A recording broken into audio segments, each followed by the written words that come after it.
किसी सल्तनत का एक बादशाह था। उसने एक तोता कैद कर रखा हुआ था और वो उस तोते से बहुत प्यार करता था। लेकिन उसने एक वक्त ऐसा आया कि उसने वो तोता मार दिया। और मारने के कुछ अरसा बाद उसको बहुत दुख हुआ कि मैंने तोता क्यों मार दिया। दरअसल ये किस्सा कुछ इस तरह था कि तोता पिंजरे में कैद है और उसके ऊपर से तोते ग्रुप के ग्रुप ऊपर से आसमान में उड़ते जा रहे हैं, कभी उधर बादशाह के घर के ऊपर से, और शोर मचाते जा रहे हैं। काफ़ी दिन ये सिलसिला चलता रहा और बादशाह ने एक दिन उस तोते से पूछा कि यार, ये क्या है? ये तोते क्यों शोर कर रहे हैं? कभी इधर को जाते हैं, कभी उधर को जाते हैं। तुम तो इनकी बोली समझते हो, ये क्या कह रहे हैं? उस तोते ने कहा कि बादशाह, ये शोर नहीं कर रहे, ये दुख का इजहार कर रहे हैं। बादशाह ने पूछा कि कैसा दुख? उस तोते ने कहा कि इन सब का मैं सरदार हूँ और हमारे कबीले में एक तोती और तोते की शादी हो रही है और ये मैं इधर कैद हूँ और ये रोज़ाना इधर आते हैं कि काश हमारा सरदार हमारे बीच में होता तो हम भी खुशियाँ मनाते और खुशी बढ़ती हमारे लिए। और हमारा सरदार मौजूद नहीं है तो हमारे लिए खुशी कैसी है? तो तोते ने बादशाह से कहा कि बादशाह, अगर तुम मुझ पर मेहरबान हो तो मुझे एक बार छोड़ दो, मैं फिर इसी कैद में आकर कैद हो जाऊंगा। ये मेरा तुमसे वादा रहा। बादशाह ने कहा कि यकीन तो नहीं किया जाता, लेकिन तेरी ये बात सुनकर मुझे तरस आ रहा है, मैं तुझे छोड़ता हूँ।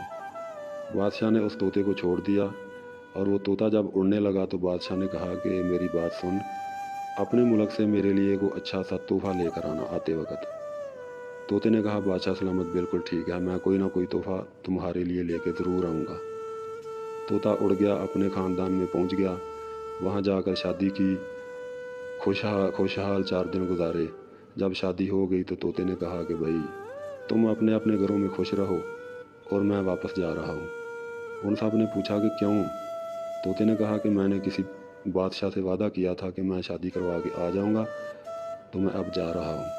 उन्होंने कहा कि तुम हमारे सरदार हो तो हम क्या करेंगे? उसने कहा कि मेरी जगह तुम किसी और को सरदार चुन लो, अगर मैं आ गया तो सरदार बन जाऊँगा और अब मुझे लगता है कि शायद मैं वापस ना आ सकूं। इस तरह तोता वहाँ से उड़ पड़ा। उड़ते उड़ते काफ़ी सफ़र था, एक जगह पे आया और अंधेरा हो गया, रात पड़ गई। उसने सोचा कि यहाँ रात गुजारते हैं, सुबह फिर सफ़र शुरू करेंगे।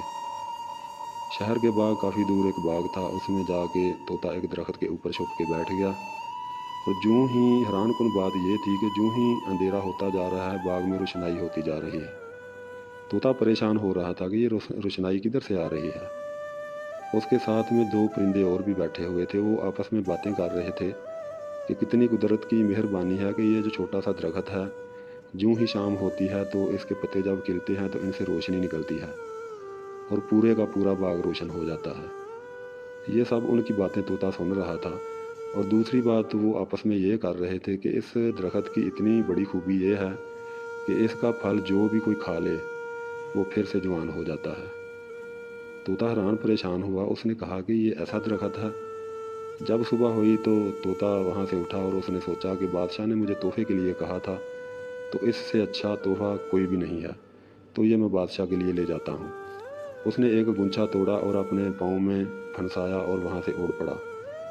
उड़ते उड़ते जब वो बादशाह तक पहुँचा, लेकिन वो जो फल था ना, वो वहाँ पहुँचते पहुँचते एक ही रह गया, बाकी ज़मीन पर गिर गए। तोता बादशाह के पिंजरे में जाके बैठ गया। बादशाह ने कहा कि तुम मेरे लिए तोहफ़ा लाए हो? उसने कहा, हाँ बादशाह, मैं तुम्हारे लिए तोहफ़ा लेके आया हूँ। लेके तो बहुत आया था, लेकिन वहाँ पहुँचते पहुँचते एक ही रह गया है। उसने कहा, इसकी खासियत और इसकी खूबी क्या है? उसने कहा, बादशाह सलामत, इसकी खूबी ये है कि जो बूढ़ा खाएगा जवान हो जाएगा। बादशाह ने कहा, अगर मैं खा लिया तो मेरी बीवी जो है वो बूढ़ी हो जाएगी रहेगी, अगर वो खा लेगी तो मैं बूढ़ा रहूँगा। तो हम ऐसा करते हैं कि इसको माली के सुपुर्द करते हैं कि वो इसको ज़मीन में गाड़ेगा और फिर ये दरख्त बनेगा और फिर फल जब लग के पक जाएगा तो हम सभी खा लेंगे। बादशाह ने माली को बुलाया और कहा कि इसको ले जाओ और बाग में कहीं गाड़ दो। जब माली वो लेके गया, उसमें ज़मीन में गाड़ा, वो पहले पौधा बना, फिर आस्ता आस्ता छोटा सा नन्हा सा दरख्त बन गया, उसको फल लग गया और फल लग के उसका पक गया। जब फल लग के पक जाता है तो एक दाना उसका ज़मीन पर गिरता है और रात को उस दाने के ऊपर से एक सांप गुजर जाता है।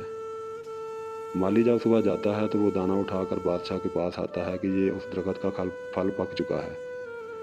बादशाह ने कहा कि इसका तजर्बा हम करेंगे। एक बूढ़ा सा कुत्ता था, उसके आगे वो डाला।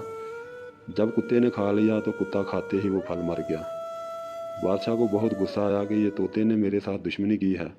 उसने कुछ ना सोचा ना समझा, उसने आकर तोते के गले को पकड़ा और उसका गला जो दबा दिया, मार दिया तोते को। तोता तो मर गया, लेकिन कहानी तो भी बाकी पीछे थी।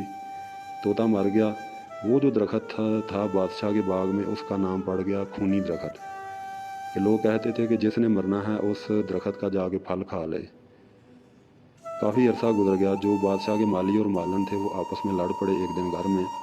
काफ़ी उनका झगड़ा हुआ और वो मालन जो थी वो कहने लगी कि मैं अब ज़िंदा नहीं रहूँगी, तुम्हारे सिर पे चढ़ के मर जाऊँगी।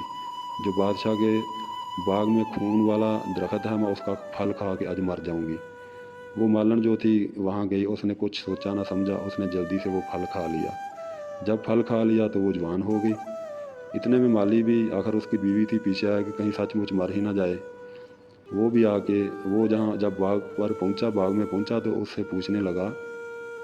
वो औरत एक जो जवान घूम रही थी, उससे पूछने लगा कि इधर मालन तो नहीं आई। उसने कहा कौन सी मालन? वो कहने लगा मेरे साथ लड़ पड़ी थी और कहती थी कि मैं उस दरख्त का फल खा के मर जाऊंगी। उसने कहा कि मैं ही आपकी मालन हूँ और तुम्हारी बीवी हूँ। उसने कहा तुम्हारा दिमाग ख़राब हो गया, वो तो बूढ़ी हो चुकी है। उसने कहा मैंने फल मरने के लिए खाया था, लेकिन फल ने मुझे नई ज़िंदगी दे दी है, तुम भी खाओ। उसने कहा मैं नहीं खाता, मैं नहीं मरना चाहता अभी। इस तरह वो जो मालन थी उसने ज़बरदस्ती उसको फल खिला दिया। वो भी जवान हो गया और वो दोनों बादशाह के घर पहुँचे। बादशाह पूछने लगा कौन हो तुम? उन्होंने कहा कि बादशाह हम तुम्हारे माली और मालन हैं। इस तरह बादशाह परेशान हो गया, वो तो बूढ़े हो चुके हैं। उन्होंने कहा कि हमने उस दरख्त का फल खाया है, हम आपस में लड़ पड़े थे और इसने, मेरी बीवी ने जाके पहले फल खाया और जवान होगी, बाद में इसने मुझे भी खिलाया और मैं भी जवान हो गया। बादशाह हैरान परेशान हो गया। उसने फल मंगवाया और फिर उसका तजर्बा किया। एक बूढ़ा घोड़ा था, उसको खिलाया और वो घोड़ा जो था वो भी जवान हो गया। इस तरह सब ने खाया, बादशाह ने खाया, उसकी बीवी ने खाया। लेकिन वो बादशाह को फिर अफसोस हुआ कि मैंने तोता मार कर बहुत ही बड़ा जुल्म किया है। तोता तो मर गया, तोते की कहानी ख़त्म हो गई, लेकिन तोता पीछे कुछ छोड़ गया उसके लिए। मरते दम तक बादशाह को यही परेशानी रही कि मैंने कितना बड़ा गुनाह किया है कि बिना सोचे समझे तोते को मार दिया। तो दोस्तों ये थी आज की छोटी सी कहानी। और कोई भी फ़ैसला कहते हैं कि जज्बात में आगे नहीं करना चाहिए और गुस्से में आगे नहीं करना चाहिए। ये कहानियाँ हमें समझाने के लिए बनी हैं, लेकिन हम नहीं समझते। तो बराए मेहरबानी जो लोग चैनल पर नए हैं, चैनल को सब्सक्राइब करें और साथ में बेल आइकन का भी बटन क्लिक कर दें और आने वाली वीडियो हमारी आप तक पहुंचती रहे। शुक्रिया, मेहरबानी। अल्लाह पाक आप सब को खुश रखे और आप सब को अच्छी ज़िंदगी गुजारने की तौफीक अता फ़रमाए। आमीन सुम्मा आमीन या रब्बुल आलमीन। पाकिस्तान जिंदाबाद।